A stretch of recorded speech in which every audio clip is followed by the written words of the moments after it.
Hey, in this video, we're going to talk a little bit more about shaft shallowing, but this is going to be a little bit different lesson than what you might have seen before on YouTube.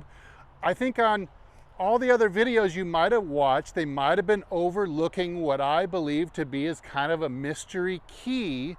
I think they talk a lot about actively really trying to crank the wrist and forearm and do all kinds of manipulation, but other people might be passing over a really important aspect of almost automatically getting the shaft to shallow for you. And of course, that's going to give you your extra distance and accuracy that you're looking for. So, hey, everybody likes extra distance and accuracy. Most everybody needs to get their swing a little bit shallower on the downswing. So if you're interested in all those things, then please keep watching.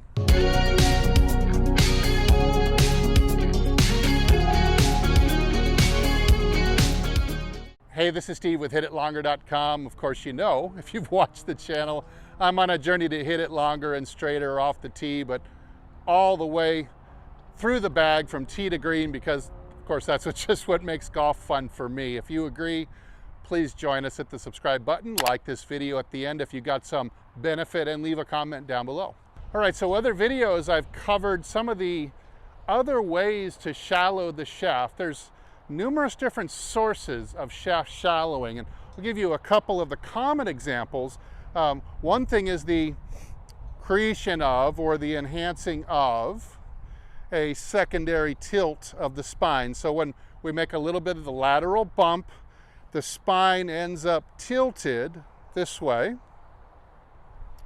So we're bumping and turning, dropping the right side low, and you can see from this angle how that automatically kind of causes the shaft to kind of drop down a little bit shallower compared to, say, if I were to go kind of over the top like this, that would maybe tend to steepen the shaft as it sent it over to the outside.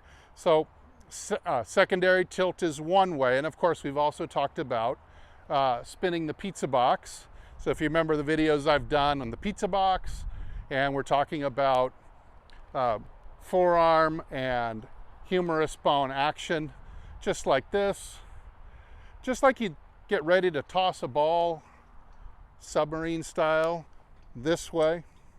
And so we're looking for a little bit of that. Now that motion, that's more of what I would call an active way of shallowing the shaft. In other words, we're using kind of muscular action to help drop the shaft into that shallow spot. So that motion would look something like this. And as I kind of spin the pizza box, that club drops in to a real nice shallow position.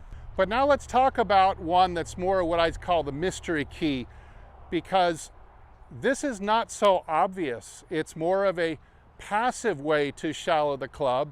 But if you can do this right, it really is the key to getting that club to shallow almost automatically for you. And the other things kind of tend to want to fall in line when you do this. Now, of course, we talk about the path of the club head all the time, and whether it's, you know, inside out, outside in, inside and back around to the left again, which is a good thing. But we don't often talk about the path of the handle. The journey of the handle has so much influence on the track of the club head as it comes into the ball. Not only its speed, but how much squaring force you're going to need to add actively with your hands and your wrists. So in the handle path, that's where we're going to get this kind of automatic, call it a mystery key, to getting that shaft to shallow every time, kind of more of a passive effect. Okay, so we're talking about, we have the grip, we have the club head, and somewhere in this range where this club will kind of balance on my finger is here. We've got the center of mass of the club head right here, and what that is, about 3/4 of the way down towards the club head, at least on a 9-iron it is. So you have your center of mass, and of course you see, if I just manipulate the handle and I have this fulcrum at the center of mass, you'll see how I can make the club head affect the club head. If I just push down, I can make the club head move up and around. If I push up, I can make the club head advance around my finger. And of course, I could also pull it back and forth, and that has an effect, kind of a passive effect on the club head itself. So if we can get the handle on a really efficient journey through space in the downswing, then the club shaft wants to shallow if we can just get the hell out of its way. So let's look at two examples. If I have this example where I actually tried to put some arm force into this and pull down, okay, you're seeing how that's going to tend to make the shaft want to stand up or get very vertical this way. And of course, if the line of force acting on the handle, what if it was going more horizontally? See, if I just pulled it this way, you see how the shaft would respond. It would get almost too shallow, so shallow that I wouldn't be able to get down to the ground and strike the ball. So we're looking for some kind of combination of, you know, this vertical and this horizontal force to start the downswing. But if we can get that right, you can see if I can get this handle coming back around in front of me on its way around me to the left, you see, this way. Now, it's not a pulling of the arms that's going to do this, but rather the action of the body and the path of the arms is going to help define this handle path. Now, good thing is we cheat towards where we're going to make impact. So let's say I was to make a swing where the handle is going to be very high and a little bit too straight or out to right field after impact. I'm going to cheat on the way down in order to facilitate that impact zone action, something like this. So if I was going to come in tall and out and kind of flippy this way, you'll see how I'm going to start to route the handle to make that happen, something like this.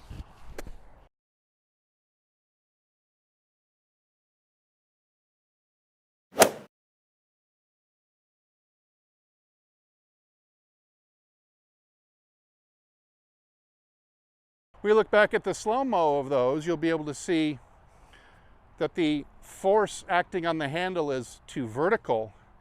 It's causing the shaft to just trail behind it, the club head to kind of kick and line up behind it because of that passive force acting on the handle. And it's facilitating this very poor impact zone. So instead, if I can get the handle instead to go more out in front of me on its way out to being more low and left, well, then we're almost going to see the shaft simply respond this way. So it's just going to respond around its center of mass, and it's going to fall into a nice shallow position. So let me hit a couple, and I'm just simply going to concentrate on getting the handle and the shaft to kind of get exiting a little bit more low and left.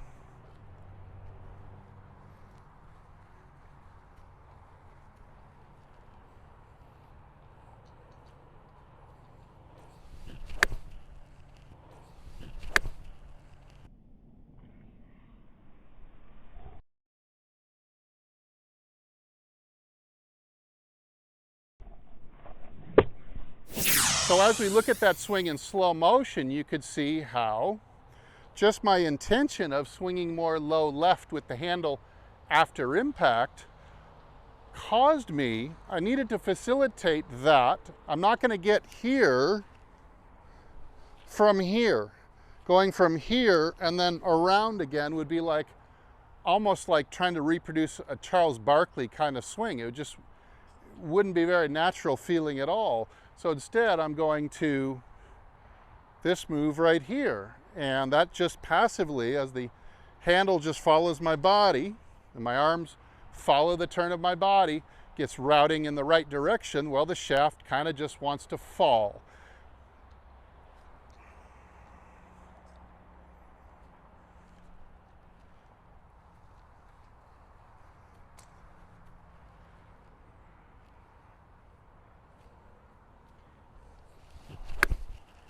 Now we can even go one step further back in the process, and again, if we have this handle path going through impact looking like like this, very tall, and the butt is kind of pushing forward. You're getting very tall through impact.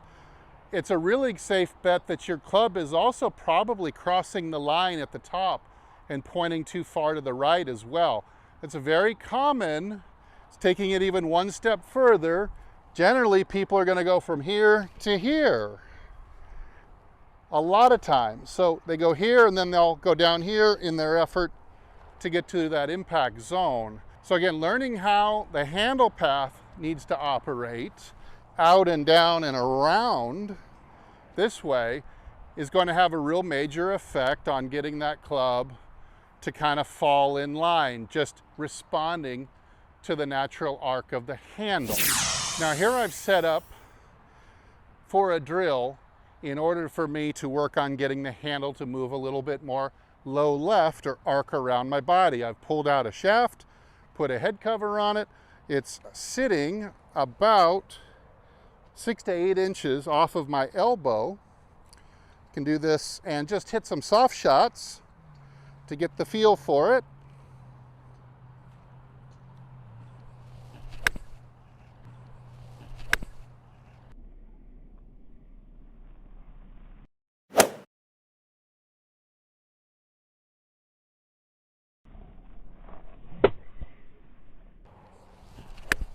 Now looking at that back in slow motion, you could really see, now all my intent was to make sure that my hands swung under and left of the head cover.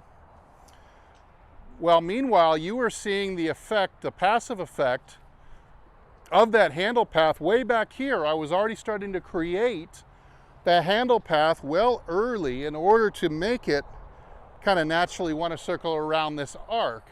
And what you could really see there is how that move of the handle in the very beginning of the downswing really causes the shaft to shallow out. So something like this and this way.